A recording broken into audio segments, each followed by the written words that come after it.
হয়তো আমাকে কারো মনে নেই, আমি যে ছিলাম এই গ্রামেতে। হয়তো আমাকে কারো মনে নেই, এই গানটার কথাগুলো বড্ড সত্যি। সত্যিই আজ সুখেন দাসকে কারোর মনে নেই, অথচ এই মানুষটাই একটা সময় বাংলা ইন্ডাস্ট্রিকে পৌঁছে দিয়েছিলেন সাফল্যের শিখরে। স্পট বয় থেকে সফল পরিচালক হয়ে ওঠার জার্নিটা শুনলে গায়ে কাঁটা দিয়ে ওঠে। সত্যজিৎ রায় অবধি তার প্রশংসায় পঞ্চমুখ হয়ে উঠতেন। আবার এই সুখেন দাসকেই একবার সুচিত্রা সেন তার বাড়ি থেকে বের করে দিয়েছিলেন। কিন্তু কারণটা কি? স্বর্ণযুগের হারিয়ে যাওয়া অভিনেতা অভিনেত্রী এবং সিনেমার গল্প নিয়ে আমাদের আসর আজকের নিবেদন সুখেন দাস। তার প্রতি শ্রদ্ধা জানিয়ে শুরু করছি আজকের ভিডিও। অনেক চেনা অনেক জানা তোমাদের কাছেতে। সুখেন দাস হচ্ছেন বাংলা ইন্ডাস্ট্রির ট্র্যাজিক অভিনেতা। আজকাল যদিও তার ছবি নিয়ে লোকে কত ট্রোল করে, কিন্তু আসলে তো তার জীবনটা একটা উপন্যাসের মতো। ইদানিং তো আর 51বর্তী পরিবারের হই হই করে সিনেমা দেখতে যাওয়ার চলটা আর নেই, কিন্তু একটা সময় সেই চল ছিল। সেই সময় দর্শকদের হলে টেনে এনেছেন তো এই সুখেন দাসের মতন পরিচালকরাই। তিনি তৈরি করেছিলেন সুখেন ঘরানা, দিয়ে গেছেন একের পর এক হিট। উপহার সাজিয়ে দেব। সুখেন দাসের জন্ম কলকাতা শহরে হলেও তার আদিবাড়ি হালি শহরে। ব্যবসার খাতিরে তারা এসেছিলেন কলকাতায়। বিত্তবান পরিবারের সন্তান ছিলেন সুখেন দাস। বউবাজারের দুর্গা দালান সহ একাধিক অট্টালিকা ছিল তাদের, কিন্তু সেই সব ধরে রাখতে পারেননি। সুখেন দাসের বাবা ফণীন্দ্রনাথ দাস যুক্ত হন নাট্য প্রযোজনায়। আর্থিকভাবে নিঃস্ব হয়ে পড়েন তিনি। দেনার দায়ে একদিনে কলকাতার 9টি বাড়ি বিক্রি করতে হয় তাকে, আর ঘুরে দাঁড়াতে পারেননি। আচমকায় হার্ট অ্যাটাক, মৃত্যু হয় ফণীন্দ্রনাথের। দিন কয়েক পর প্রয়াত হন স্ত্রীও। ব্যাস, একেবারে রাজপ্রাসাদ থেকে রাস্তায় এসে পড়লেন সুখেন দাস এবং তার ভাই বোনেরা।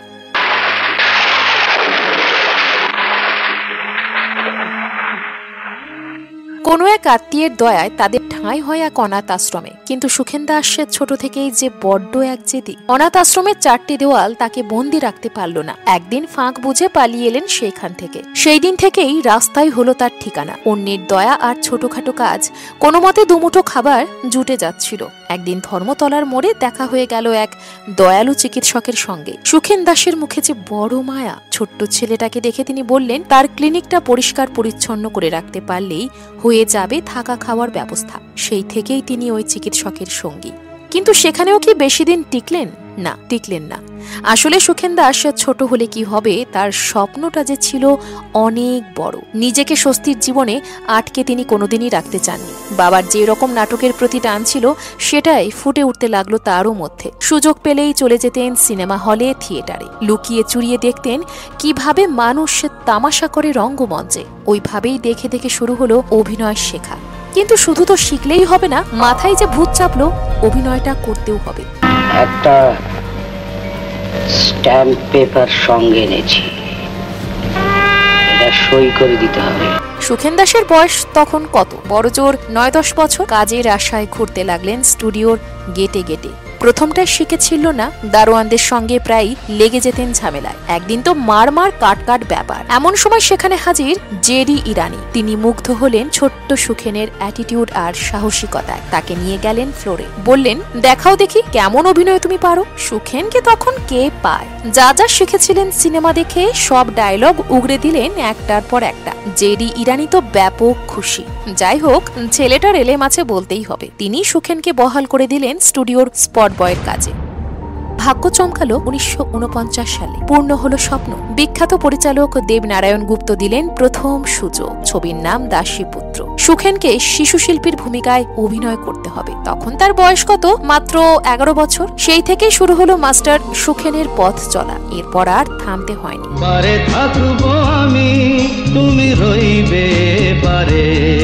হ্যাঁ, বাধা বিপত্তি এসেছে, হোঁচটও তিনি খেয়েছেন, কিন্তু পেছন ফিরে আর তাকাতে হয়নি সুখেন দাসকে। প্রায় 5 দশকেরও বেশি সময় ধরে তিনি কাজ করছেন এই ইন্ডাস্ট্রিতে। কখনো নায়ক ও কখনো খলনায়ক, আবার কখনো চরিত্রাভিনেতা।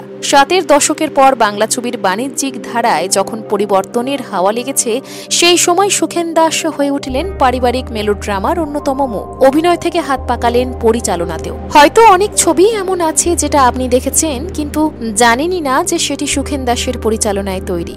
এই যেমন পান্না হিরেচুনি, সিংহদুয়া, সোনা বৌদি, জীবন মরণ, প্রতিশোধ, দাদামণি, স্বর্ণমহল, পারিবারিক গল্প, সামাজিক সমস্যা, ভাই বোনের সম্পর্ক, বাবা ছেলের সংঘাত, এইসব নিয়েই তিনি আমাদের দিয়েছেন হিটের পর হিট ছবি। আরে ভদ্রলোক হলে তো আপনার সেক্রেটারিকে স্লিপ দিয়ে আপনার ঘরে এসে সালাম ঠুকে দাঁড়াতাম। শোনা যায় স্বয়ং সত্যজিৎ রায়ও সুখেন দাসের ছবি হিট করানোর ক্ষমতাকে তারিফ করতেন। সুখেন বাবু খুব লেখাপড়া তো সুযোগ পাননি, যা শিখেছেন সব জীবনের অভিজ্ঞতা থেকেই। পাশাপাশি বলতে হয় সুখেন দাসের দাদা অজয় দাসের কথাও। সুখেন দাসের ছবি হিট হওয়ার পেছনে একটা বড় অবদান ছিল অজয় দাসের সুর আরোপিত গান। কি দারুণ দারুণ সব গান বানিয়েছেন তিনি। অমরকণ্টক ছবিতে অজয় দাস কিশোর কুমারকে দিয়ে গাওয়ালেন চিতাতেই সব শেষ, এই তো জীবন। জেনে অবাক হবেন যে এই গানটা গাওয়ার সময় কিশোর কুমার এতটাই আবেগপ্রবণ হয়ে পড়েছিলেন যে তিনি সুখেন দাসের থেকে একটা পয়সাও নেননি। চিতাতেই সব শেষ, এই তো জীবন। অথচ সেই সময় বলিউডেও কারোর ক্ষমতা ছিল না কিশোর কুমারকে একটা পয়সা কম দিয়ে কাজ করানো।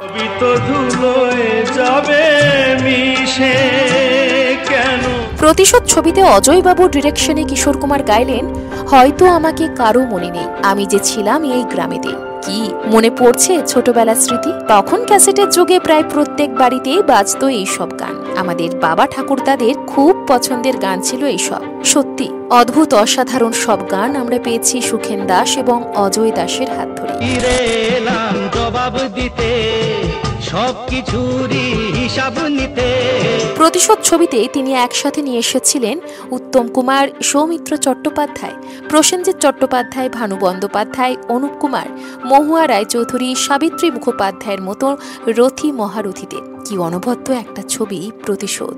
সেই সিনটার কথাই ভাবুন, যখন বৃদ্ধ ক্ষুধার্ত উত্তম কুমার দুদিন খাননি, কিন্তু ভিক্ষার টাকা নেবেন না কারোর কাছে, খেটে রোজগার করবেন। সুখেন দাসের মন কাঁদছে, তিনি খাবারের থালা তুলে ধরছেন উত্তম কুমারের মুখের সামনে। উত্তম কুমার, অনুপ কুমার, সুখেন দাস একটা ফ্রেমে। এমন ছবি আর পাবেন? অনেক কিছু করেনি তো, শরীরটা সুজিত গুহর অভিমান ছবিতেও মহুয়া রায়চৌধুরীর বর্দার রোলে সুখেন দাসের রোল ভোলা যায় না আজও। জীবনে সাফল্য পেয়েছেন অনেক, কিন্তু তবুও নিজের কষ্টের অতীত ভুলে যাননি কখনো। শুটিং ইউনিটে সবার খাওয়া দাওয়ার খোঁজ তিনি নিজেই রাখতেন, নিজে খেতেন সবার শেষে। তিনি হয়ে উঠলেন সকলের প্রিয় দাদামণি। তার সরল অভিনয়, চোখের জলে ভরা আকুতি দর্শকদের কাঁদিয়েছে। তিনি জানতেন দর্শকের মন কিভাবে জয় করতে হয়।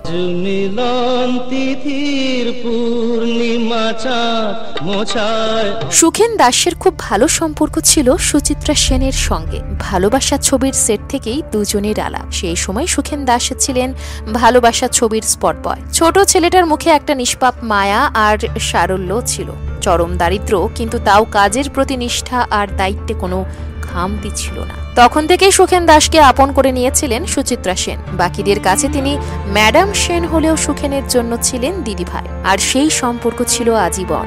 কিন্তু জানেন, একবার এই স্নেহের ভাইটিকেই ম্যাডাম সেন বাড়ি থেকে বের করে দিয়েছিলেন। এই ঘটনা যখন ঘটে তখন সুখেন দাস প্রতিষ্ঠিত অভিনেতা। সেই দিদিভাইয়ের স্নেহের অধিকার থেকে সুখেন একটা আবদার নিয়ে সুচিত্রা সেনের বালিগঞ্জ সার্কুলার রোডের বাড়িতে গিয়েছিলেন।